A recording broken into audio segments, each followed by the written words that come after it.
दोस्तों आज हम करने वाले हैं महिंद्रा वर्सेस स्वराज की टोचन को। वीडियो पूरी देखना, बहुत मजे आएंगे आगे जाकर। सबसे पहले ले जाते हैं अपनी महिंद्रा 475D को।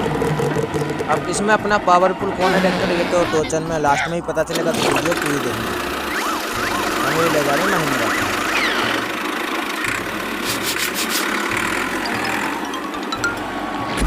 और कमेंट करके जरूर बताना महिंद्रा का लुक कैसा लगा आप लोगों को।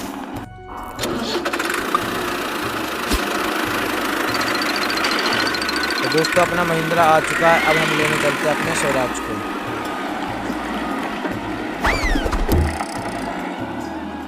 ये है अपना स्वराज 875 एफी प्लस है। तो देखते हैं आज स्वराज ज़्यादा पावरफुल है या महिंद्रा।